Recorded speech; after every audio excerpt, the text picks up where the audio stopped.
선수 이런 것은 설명할 수 있는 부분은 아니지만 같이 있었으면 우리가 좋은 결과 있지 않았겠냐 하는 카톡은 몇 개 왔다고. Terima kasih sudah klik video ini. Semoga teman-teman semua diberi rezeki dan kesehatan selalu ya. Seperti biasa, luangkan waktu 8 menit saja untuk teman-teman mengetahui informasi yang sedang panas diperbincangkan di media sosial hari ini. Setelah beberapa target yang tidak tercapai, bahkan setelah Asnawi yang kemarin buka-bukaan, sekarang ada pemain timnas senior lain yang mulai angkat bicara. Dan anehnya orang-orang PSSI terlihat saling melempar kesalahan satu sama lain loh teman-teman, yang mana sampai La Grande Indonesia memberi raport merah kepada PSSI. Jadi tonton videonya hingga selesai, dan berikut adalah ulasannya. Terpantau omongan dari anak Shin Tae-yong sudah mulai terbukti, yang mana kalian pasti ingat saat Shin Tae-yong dipecat secara tiba-tiba oleh PSSI, waktu itu seluruh supporter timnas langsung gempar, termasuk anak Shin Tae-yong yaitu Shin Jae-won. Shin Jae-won memberi komentar seperti berikut. Mari kita lihat bagaimana kalian melangkah lebih jauh tanpa dia. Dia telah memberikan segalanya untuk menempatkan Indonesia di tahan ini. Banyak yang mau aku katakan tentang bagaimana PSSI memperlakukan ayahku selama 5 tahun, tapi aku akan tetap diam, tulis komentar anak Shin Tae-yong. Ya, kini omongan itu seolah benar adanya, di mana semenjak ditinggal Shin Tae-yong, timnas Indonesia sedikit demi sedikit terus terpuruk. Para netizen menyebut ini adalah sebuah karma dari PSSI yang tak tahu terima kasih. Ya, hari ini sosial media semakin panas dipenuhi kritikan pedas publik sepak bola Indonesia kepada PSSI. Beberapa pengamat sepak bola, legenda timnas, dan beberapa konten kreator juga mulai mendesak PSSI untuk bertanggung jawab atas deretan kegagalan timnas Indonesia di tahun ini. Beberapa drama juga mulai muncul hari ini, mulai dari Bung Tawel yang justru mendesak Wakil Ketua Umum Zainuddin Amali untuk bertanggung jawab. Padahal menurut netizen yang harus bertanggung jawab adalah Ketua Umum PSSI, yaitu Erick Thohir. Maka tak heran banyak warganet yang menyebut bahwa Bung Tawel adalah buzzer dari PSSI. Selain itu, hari ini juga ada beberapa drama baru, yaitu sepenggal video dari sosok Justin Laksana yang biasa dikenal Coach Justin yang kembali menjadi perdebatan di media sosial. Berikut adalah cuplikannya. Orang bilang, oh Justin sengaja tunjuk Clifford biar kita batal lolos ke Piala Dunia. Goblok, Indonesia nggak lolos, gue rugi 2M. Oh, kenapa tuh? Ya, sponsor deal yang batal. Oh, sponsor deal ya. Saya pikir yang lain. Jadi kalau Indonesia lolos, gue dapat 2M dari sponsor. Gue pasti ke Amerika, pasti sebulan dari Amerika udah berapa duit gue dapat. Ya, video Coach Justin ini menjadi bahan perdebatan di media sosial. Ada beberapa orang yang menilai bahwa Coach Justin keceplosan. Ya, walaupun sempat diam beberapa detik, Coach Justin menjelaskan kerugian 2 miliar itu bersumber dari sponsor. Akan tetapi tetap ada juga yang menduga bahwa inilah alasan kenapa waktu itu Coach Justin sangat lantang menyuarakan agar Shin Tae-yong diganti. Ya, karena situasi yang lagi memanas seperti sekarang, video dari Coach Justin tersebut menjadi bola liar di media sosial. Banyak warganet yang jadi menduga-duga. Kalau menurut kalian gimana? Komen di bawah ya. Ya, lanjut, November lalu seharusnya kita bisa melihat timnas Indonesia senior bertanding di ajang FIFA Matchday. Akan tetapi sayang jadwal tersebut diambil alih oleh timnas U22 untuk persiapan SEA Games, yang mana hasil dari persiapan yang gila-gilaan tersebut ternyata menuai kegagalan. Sejatinya timnas Indonesia punya track record yang apik di SEA Games yang terus menembus babak semifinal. Akan tetapi saat ini setelah 16 tahun lamanya, ini kali pertamanya timnas Indonesia harus gugur di fase grup SEA Games 2025. Menanggapi kegagalan yang memalukan tersebut, salah satu exco PSSI yaitu Bang Arya Sinulinga mengatakan hal yang menurut para netizen adalah perkataan yang sangat kocak. Arya Sinulinga memosting permintaan maaf di media sosialnya dan mengatakan bahwa dirinya tak mengerti tentang kegagalan timnas U22 Indra Safri di SEA Games kali ini dan meminta untuk para netizen menanyakan kegagalan timnas ke orang lain saja yang lebih mengerti. Tulis postingan Arya Sinulinga selaku exco PSSI.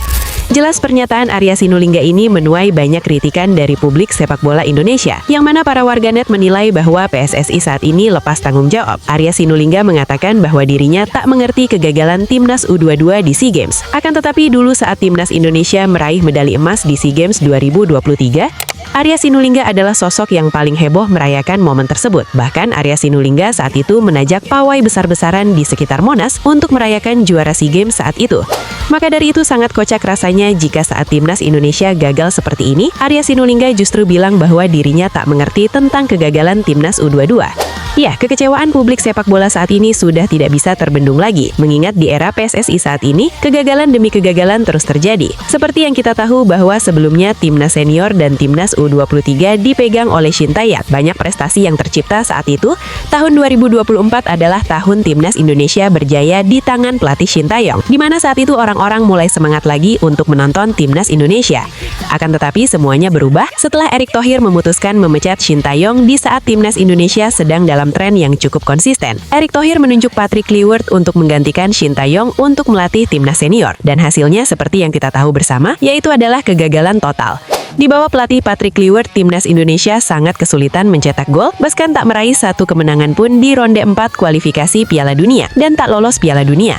Di timnas U23, Erick Thohir menunjuk Gerald Vandenberg dan hasilnya adalah timnas U23 juga kesulitan mencetak gol walau unggul penguasaan bola dan tak lolos Piala Asia. Padahal saat masih dipegang oleh Shin Tae-yong, timnas U23 mampu mencetak sejarah lolos 4 besar Piala Asia.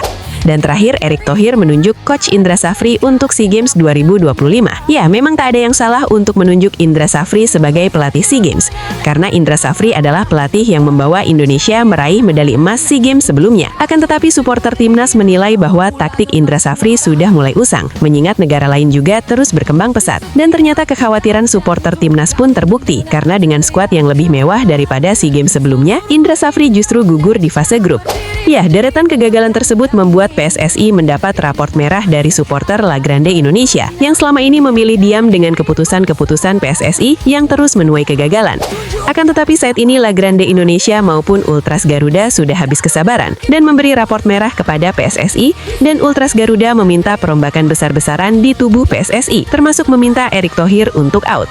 Dan apakah kalian masih ingat alasan PSSI memecat Shin Tae-yong waktu itu adalah salah satunya soal komunikasi. Nah, setelah Asnawi yang kemarin dengan perkasa melawan PSSI, kini giliran Kevin Dix yang meluruskan soal isu komunikasi. Pada wawancaranya bersama media Jerman, Kevin Dix mengatakan bahwa dirinya dan pemain lainnya yang lahir di Belanda semuanya sepakat tak berkomunikasi memakai bahasa Belanda, karena semuanya tahu bahwa timnas Indonesia adalah sebagai tim, bukan terpecah jadi beberapa kelompok. Bahkan banyak pemain juga yang mulai belajar bahasa Indonesia, tegas Kevin Dix.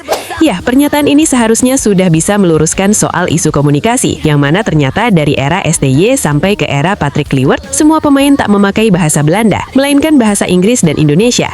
Bahwa saat era STY juga para pemain seperti Verdon, Ragnar, dan Kevin Dix sudah mengatakan bahwa walau STY memakai penerjemah itu tak jadi masalah bagi mereka, karena sejatinya mereka tahu apa yang ingin disampaikan pelatih. Ya, kegagalan timnas U22 di SEA Games memang membuka kegagalan-kegagalan lain yang sudah terjadi. Yang lebih membuat publik sepak bola Indonesia semakin terheran-heran adalah saat ini orang-orang PSSI seakan-akan saling lempar kesalahan satu sama lain, karena hari ini terpantau Wakil Ketua Umum PSSI yaitu Zainuddin Amali terlihat menjadi sasaran utama akibat kegagalan timnas di SEA Games kali ini. Karena Zainuddin Amali sempat berbeda target dengan Ketum PSSI, yang mana Erick Thohir mentargetkan medali perak, sedangkan Zainuddin Amali mentargetkan emas. Maka dari itu, Zainuddin Amali hari ini terlihat menjadi sosok yang katanya harus bertanggung jawab. Bahkan akun media sosial Zainuddin Amali diduga sampai diserang akun-akun buzzer bayaran loh teman-teman. Dengan kejadian ini, para warganet justru menduga bahwa saat ini PSSI sedang mencari kambing hitam untuk disalahkan. Sedangkan nama Erick Thohir terlihat jadi baik-baik saja, padahal saat ini terpantau Ketum PSSI Erick Thohir bahkan sudah hampir 1 bulan tak memposting apapun tentang timnas. Hal inilah yang membuat publik sepak bola Indonesia geram dan meminta mendingan Erick Thohir melepas saja jabatan sebagai Ketua Umum kepada orang lain. Ya, itulah kabar timnas terbaru hari ini. Semua informasi yang Mimin bagikan bersumber dari apa yang sedang hangat diperbincangkan di media sosial hari ini. Jadi jangan lupa tekan tombol like dan subscribe-nya agar kalian selalu dapat info valid seputar sepak bola dan timnas nasional sepak bola Indonesia. Sehat selalu teman-teman dan sampai jumpa lagi di video berikutnya. Terima kasih sudah menonton.